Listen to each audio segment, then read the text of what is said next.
Democrats in the House of Representatives are closing the shop down tonight until a week from Monday, leaving President Bush twisting slowly in a wind of his own creation.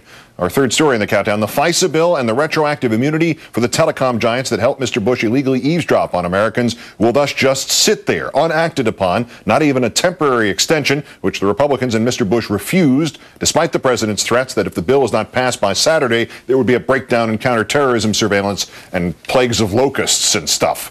A special comment in a moment. First, the details. House Democrats, in essence, calling the Republicans bluff. They staged a walkout at midday, did the Republicans, led by John Boehner, who in one act managed the cheesy political theater and managed to get out just as representatives were to vote on contempt of Congress citations against Harriet Miers and Josh Bolten. That the Republicans just happened to walk to a stand full of microphones, pure coincidence. The president had started all this with his now daily message of fear and with what apparently he saw as a threat to postpone his scheduled trip to Africa. The House should not leave Washington without passing the Senate bill. Now, I am scheduled to leave tomorrow for a long-planned trip to 5 African nations. Moments ago, my staff informed the House leadership that I'm prepared to delay my departure and stay in Washington with them if it will help them complete their work on this critical bill. The lives of countless Americans depend on our ability to monitor terrorist communications. Having lost, he now says he's going to Africa after all, another threat or promise unfulfilled. Now, as promised, a special comment. A part of what I will say was said here first on January 31st. Unfortunately, it is both sadder and truer now than it was then.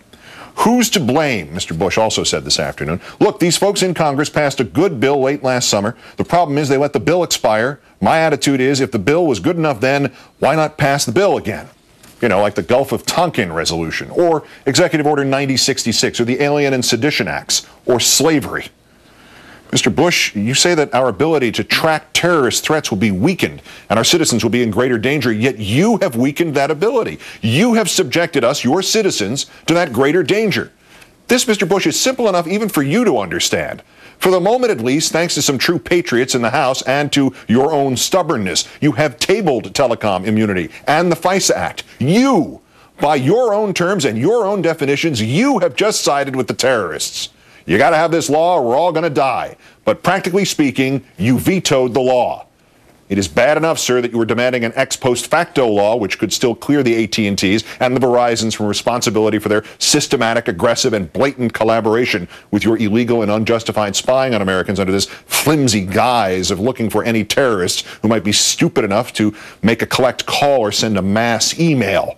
But when you demanded it again during the State of the Union address, you wouldn't even confirm that they'd actually done anything for which they deserved to be cleared. The Congress must pass liability protection for companies believed to have assisted in the efforts to defend America. Believed. Don't you know? Don't you even have the guts Dick Cheney showed in admitting they did collaborate with you? Does this endless presidency of loopholes and even fine print extend here too? If you believe in the seamless mutuality of government and big business, come out and say it. There is a dictionary definition, one word that describes that toxic blend. You're a fascist. Get them to print you a T-shirt with fascist on it. What else is this but fascism? Did you see Mark Klein on this newscast last November?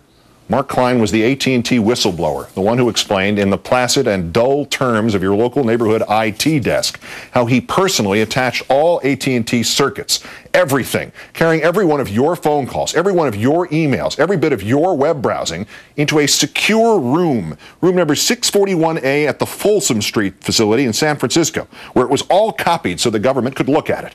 Not some of it, not just the international part of it, certainly not just the stuff that some spy, a spy both patriotic and telepathic, might able to divine had been sent or spoken by or to a terrorist. Everything. Every time you looked at a naked picture, every time you bid on eBay, every time you phoned in a donation to a Democrat. My thought was, Mr. Klein told us last November, George Orwell's 1984.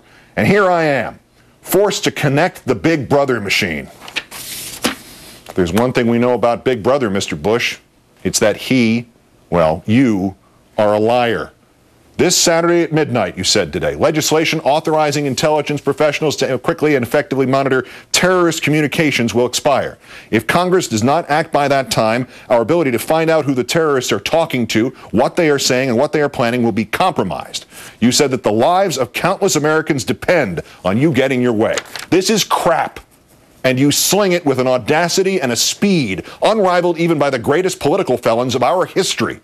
Richard Clarke, you might remember him, sir. He was one of the counter-terror pros, which you inherited from President Clinton before you ran the professionals out of government in favor of your unreality-based reality. Richard Clarke wrote in the Philadelphia Inquirer, "Let me be clear.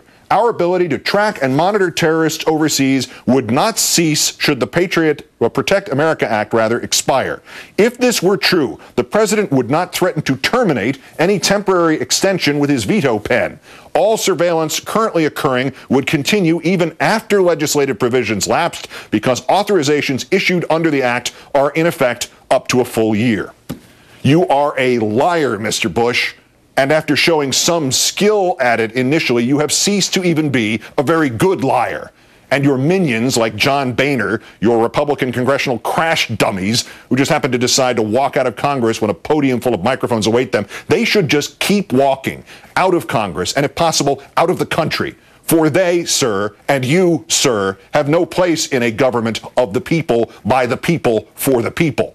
The lot of you are the symbolic descendants of the despotic middle managers of some banana republic, to whom freedom is an ironic brand name, a word you reach for when you want to get away with its opposite. Thus, Mr. Bush, your panoramic invasion of privacy is dressed up as protecting America. Thus, Mr. Bush, your indiscriminate domestic spying becomes the focused monitoring only of terrorist communications. Thus, Mr. Bush, what you and the telecom giants have done isn't unlawful. It's just the kind of perfectly legal, passionately patriotic thing for which you happen to need immunity. Richard Clarke is on the money as usual. That the president was willing to veto this eavesdropping means there is no threat to the legitimate counter-terror efforts still underway. As Senator Kennedy reminded us in December, the president has said that American lives will be sacrificed if Congress does not change FISA. But he has also said that he will veto any FISA bill that does not grant retroactive immunity. No immunity, no FISA bill. So, if we take the president at his word, he's willing to let Americans die to protect the phone companies. And that literally cannot be. Even Mr. Bush could not overtly take a step that actually aids the terrorists. I'm not talking about ethics here. I'm talking about blame. If the president seems to be throwing the baby out with the bathwater, it means we can safely conclude there is no baby. Because if there were, sir, now that you have vetoed an extension of the eavesdropping, if some terrorist attack were to follow, you would not merely be guilty of siding with the terrorists. You would not merely be guilty of prioritizing the telecoms over the people. You would not merely be guilty of stupidity. You would not merely be guilty of treason, sir. You would be personally and eternally responsible.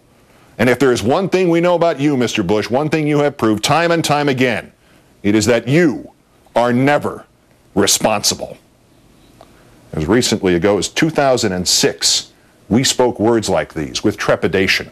The idea that even the most cynical and untrustworthy of the politicians in our history, George W. Bush, would use the literal form of terrorism against his own people was dangerous territory. It seemed to tempt fate, to heighten fear.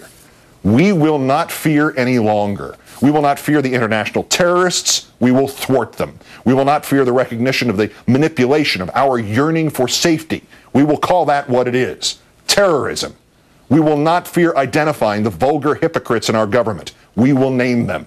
And we will not fear George W. Bush, nor will we fear because George W. Bush wants us to fear.